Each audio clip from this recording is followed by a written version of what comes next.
अस्सलाम वालेकुम friends, welcome back to top smarties. Drama serial Naqab Taimur तो घटिया तरीन हरकतों पर उतर आया है। कभी बाप का गिरेबान पकड़ता है तो कभी अपनी ही बीवी को हॉस्पिटल में छोड़कर बिलाल को हॉस्पिटल बुला लेता है। और अब यहाँ पर बिलाल जो हॉस्पिटल आया तो यहाँ पर आहत को जो मालूम पड़ा कि बिलाल भी हॉस्पिटल है, ज़ारा भी हॉस्पिटल है, तायमी लोग भी हॉस्पिटल जा रहे हैं।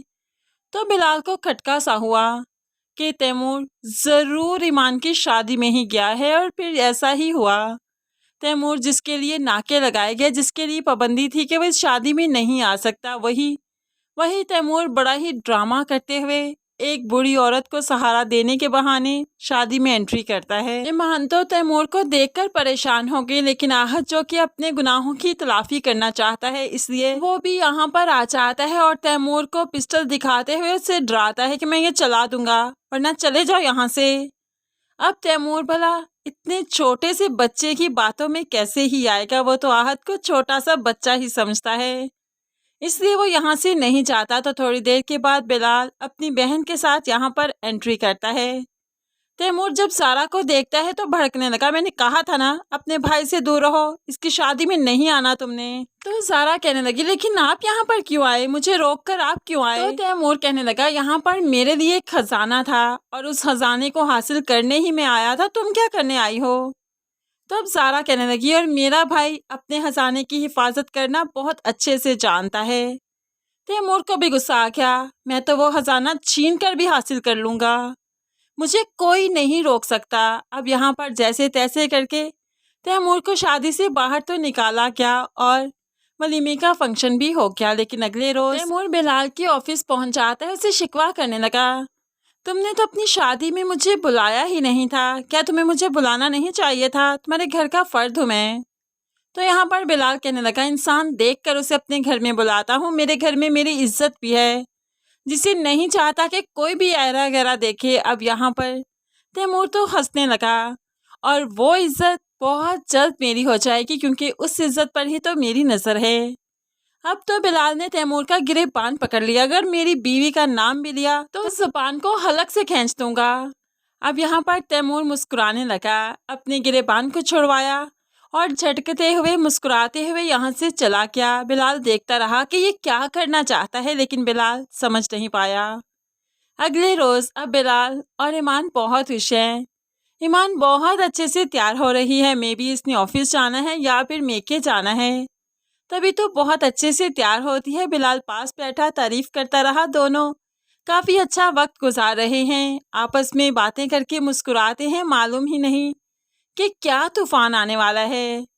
अब बिलाल तो अपनी गाड़ी में निकल गया, लेकिन ईमान जो ड्राइवर के साथ जा रही थी, तो तैमूर ने भी ड्राइवर को खरीद ही लिया। और ऐसे में ड्राइवर ईमान पर एक परफ्यूम छिड़कता है, जिसकी वजह से ईमान बेहोश हो गई। और अब तैमूर अपना काम कर गया, जल्दी से ईमान को गाड़ी से निकाला और उसे समंदर के जरिए शिप में सफ़र करवाते हुए कहीं दूर ले जाना चाहता है, क्योंकि वो जानता है बहुत जल्द बिलाल एक्शन में आएगा और सारे रोए ज़मीन पर नाके लग जाएंगे। इसलिए ज़मीनी रास्ता तो इख्तियार करता ही नहीं, और वो जानता है कि बिलाल की नज़र कभी भी समंदर की तरफ नहीं जाएगी, इसलिए वो समंदर के ज़रिए ही अपना सफ़र करता है।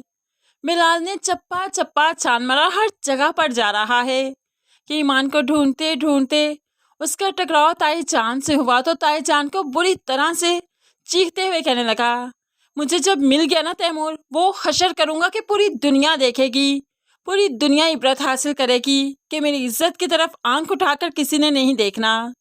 अब यहाँ पर ताईजान बड़ी तरह से डर गई। जैसे ही बिलाल यहाँ से निकला, तैमूर को फ़ोन करती है, बेटा कहाँ पर हो, भेजो ईमान को घर पर, तुम जानते नहीं बिलाल ने हर जगह पर नाके लगवाए हैं, जैसे ही तुम्हें देखेंगे बेटा तुम मारे जाओगे। तैमूर समझते क्यों नहीं बात को।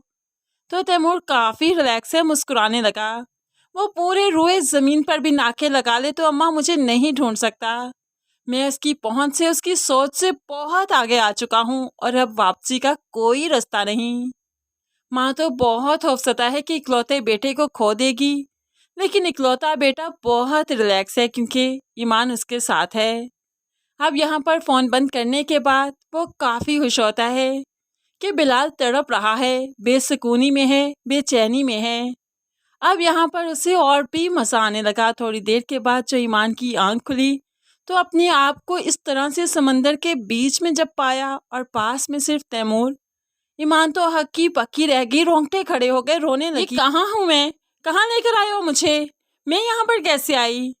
तो तैमूर इस सिचुएशन को भी इंजॉय करने लगा और ईमान से कहने लगा, सब कुछ ठीक हो जाएगा मेरी जान, बस एक काम करना है तुम्हें, ये फ़ोन पकड़ो, अपने नाम नेहाद शोहर को फ़ोन करते हुए उससे डिवोर्स मांगो। अभी कि अभी वो तुम्हें तलाक देगा, मैं तुमसे शादी करूँगा और देखना हमारी ज़िंदगी खुशियों से भर जाएगी। लेकिन ईमान ये कदम कभी नहीं उठाएगी, वो तलाक कभी नहीं मांगेगी, लेकिन हाँ, वो असिस्टेंट कमिश्नर है, अगर उसकी अकल क्लिक की, अगर वो वाकई समझदार हुई तो बिलाल को फ़ोन ज़रूर करेगी ताकि बिलाल इसके फ़ोन को ट्रेस करता हुआ यहाँ पर पहुँच ही जाए। और ईमान को बिलाल को फ़ोन ज़रूर करना चाहिए, बेशक तलाक का मुतालबा ही कर ले, क्योंकि वो जानती है कि बिलाल उसे तलाक तो नहीं देगा लेकिन उसकी लोकेशन ज़रूर ट्रेस कर लेगा। अब इतनी अकल तो ईमान में होनी ही चाहिए। फ्रेंड्स, आप क्या समझते हैं, ईमान में इतनी अकल है कि नहीं? क्या वो वाकई इतनी समझ बूझ रखती है कि नहीं कि बिलाल को फ़ोन कर दे, या फिर वो इस दरिया से कूद जाना मुनासिब समझेगी बजाय इसके कि वो बिलाल को फ़ोन करे या फिर तैमूर उस पर गलत हाथ डाले? फ्रेंड्स, आपको क्या लगता है इस वक्त ईमान को क्या करना चाहिए? हमने तो अपनी सोच आपसे बयान की, आप क्या सोचते हैं, ईमान को क्या स्टेप उठाना चाहिए? ज़रूर कमेंट्स में बताइएगा। मज़ीद वीडियोस के लिए चैनल को सब्सक्राइब करके साथ बेल नोटिफिकेशन तो ज़रूर प्रेस कर लीजिए ताकि आने वाली हर वीडियो बहुत आसानी से देख सकें।